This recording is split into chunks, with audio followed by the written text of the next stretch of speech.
Hi guys, James at Rampant Lion Reviews again for you today with another beer review. For this one we are going to head back over to Copenhagen in Denmark and do my first visit to Mikkeller in about 8 months or so, I believe. So we're going to have a taste of their milk stout beer today, and this is meant to be a really nice beer. It's got really good ratings on Rate Beer and Beer Advocate, so I'm very excited to try this one for you today. And Mikkeller of course are an excellent brewery, so all of the beers that you'll get from these guys are very good. So as is usual with my beer reviews, then I'll take you through a very brief history of the Mikkeller brewery. I've done many of these reviews for you before, so it will only be a minute or two. If you want to get straight to the tasting, just fast forward. The brewery website's in the description for you below, along with a link to my other reviews that I've done from Mikkeller before.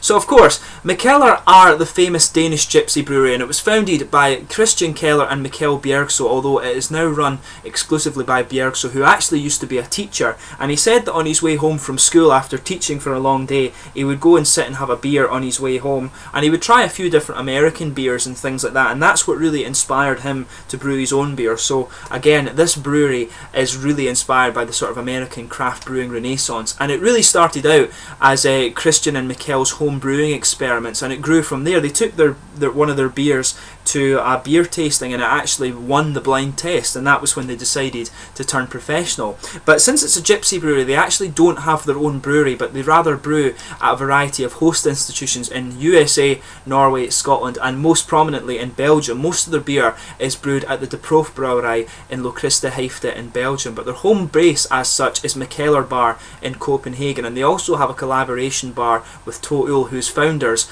are actually Mikkel's former students. I believe it's Tori Gainter and Tobias Jensen who were the founders of that brewery, but they are students of Mikkeller, so really quite cool actually. But again, they're a hugely experimental brewery, and to date they've brewed over probably 700 or 800 beers. They turn out about 70 or 80 different beers per year, some of which just go into kegs, some of which go into bottles, so you will get a whole variety of things from Mikkeller, which is really quite cool actually. It's weird to think that I could actually fill up somewhere in the region of a quarter of the reviews I do on here just on Mikkeller beer. That's how big or how experimental they are and how many different beers they turn out. So very cool actually. But that's your kind of brief history of the Mikkeller brewery. As I say, they've got a whole host of beers. Keep an eye on their website, and you can check out my other reviews with the link below if you're interested to hear more about Mikkeller beers. So let me just bring up the camera and let you have a little look at the artwork on this one. This guy is a 6% stout. It's got the typical style of artwork that you get from Mikkeller on it. You can see the kind of milk moustache on it there. I think that's quite cool, and it does have just the plain bottle cap on it. Mikkeller just do this because they because they are a gypsy brewery, so I think it's hard for them to put their own bottle caps on things. I think this guy was brewed at Locriste Heifte in Belgium. The artwork on this one was designed by Keith Shore, who I'm sure is actually the regular artist on this one, but I couldn't find any information about what hops and malts go into this beer specifically, so I'm sorry I can't inform you about that, but it's a 6% stout nonetheless. So as you can see, a nice smoky opening on the beer as we get it out. I've had this one for a while actually. This one didn't go out of date until 2017, so that was why I didn't drink it until before I went to Australia. I drank a few of the ones that were due to go out of date before I left, but I saved this one for me coming home. So yeah, as you can see, it's poured a really nice dark sort of ebony colour. It looks really nice. I'll bring up the light and just let you see that properly, so you can see it's a nice dark ebony sort of rosewood. If I take it up to the light, you can just get a little bit of a ruby tinge to the bottom of it there, and it looks really nice. There's a 2-finger, maybe just under a 2-finger frothy brown head. There is a little bit of bumpiness to it, some kind of bigger bubbles, but it is mainly a frothy head, and it looks really good. You can't see much carbonation in it, but I think that is primarily just because of how dark it is. Real dark, very dark brown sort of ebony colour in there. Chestnut, probably more of an ebony sort of rosewoody colour actually is the best way to describe it, but it looks really nice, and no carbonation even sticking to the side of the glass on this one, so looks a very nice beer. So let's have a go at the smell on this one. So yeah, the first thing that you notice coming off of this guy, the thing as you're holding it still that comes off is the kind of roasted coffee in this guy actually. You can get just a little bit of the lactose underneath it. They say, I'm sure it said on the website that they did add lactose to this beer. But you've got a nice roasted malt aroma. You can smell a little bit of sweet chocolate under there. but it smells very milky chocolate. There is lactose added to this beer, as I say, but it's a nice kind of a roasted coffee that's coming off it without kind of sugaring it up a little bit. But if you sugar it up, the aroma actually stays much the same. You get a bigger waft of the kind of the sort of roasted coffee elements to the beer. But yeah, no, it stays. You've got that typical roasted, slightly coffee-ish malt in there, but the big part of the nose from it is a nice milky chocolate aroma that comes off it. Maybe a little bit of vanilla, but you can pick up just a little bit of the kind of dark fruits, you know, some kind of, it's more of a kind of slightly figgy aroma that comes off it. It's not quite as sharp as you would expect from raisins and plums, but you can pick up just a little bit of that very dark red fruit in there. But the most prominent component really is the kind of nice, sweet, milky chocolate that comes off this one. Very nice, very sweet aroma. It's meant to be a sweet stout, this. According to Rate Beer, they describe it as being a sweet stout rather than just a normal stout. But yeah, it smells really nice. Just take a little bit of time before you actually taste the beer and take a little whiff of the aroma. You always get some interesting things out of these beers. But yeah, nice roasted coffee, sweet milky chocolate. You can smell the lactose in there. And just a little bit of red fruit, I guess, as well. So this is the milk stout from Mikkeller in Copenhagen in Denmark, brewed in Belgium. Slange.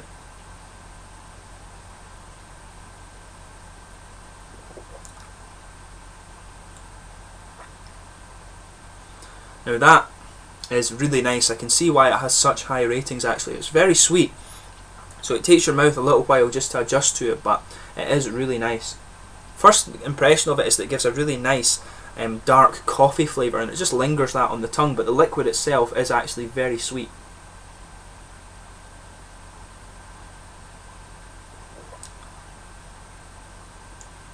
Yeah. So you've got a nice lingering roasted coffee element that just moves out towards the edge of the tongue, but the centre of the tongue really is a nice sweet milky chocolate flavour in there. I think there's a little bit of caramel in here too, a nice sweet, sweeter caramel, not a roasted caramel, a definite sweetness to it, but that may be the kind of milky chocolate coming off in this one.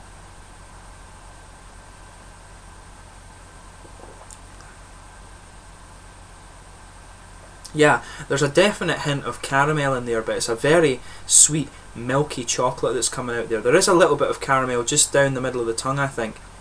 But the most prominent, it is quite mild, the most prominent component of the flavour is a very lactosey, milky chocolate. It's beautifully done, this beer. The flavour in it is actually quite simple, but it's really big, if that makes sense. There's not too many components to it, but it is very full and there's a lot of it there, so it's a very simple beer, but it's very beautiful at the same time. It's an absolutely awesome flavour, this beer.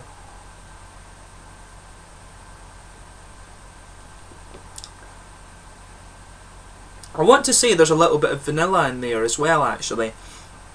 There is just, you get this blanket of a nice kind of milky chocolate malt base in there, and there is just a caramel sweetness that goes down the middle, and I want to say there's some vanilla mixed in with that, but that just blankets the tongue, and around the edges, particularly at the back corners, that's where you're getting the kind of roasted coffee elements of the beer.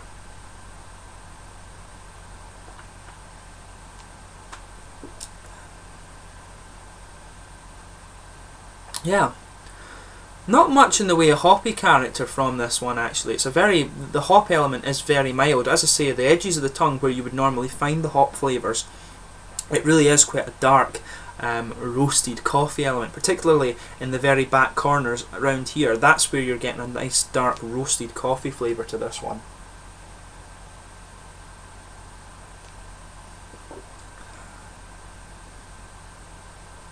Yeah, I want to say there's just a little bit of a slightly figgy fruit flavour coming off of this one. Just there's a little oily bubble that moves towards the front of the tongue, and I want to say there's just a little bit of fruity flavour in there, but it could well be that that is just the sort of lactosey, milky chocolate coming forward. The stout, it is very sweet actually, but it's really nicely done.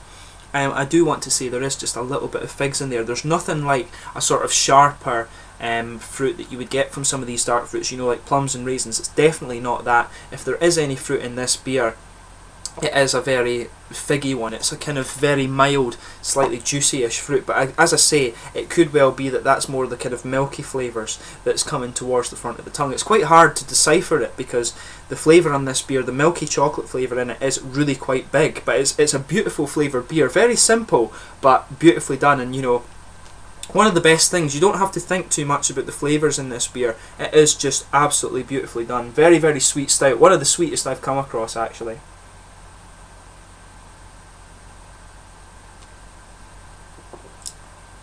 Yeah, really, really beautifully done. That's all I can say about this beer. It's a really, really good dessert beer. If you get the chance, definitely give this guy a try because it is beautiful, and I can see why it has such high ratings on ratebeer.com.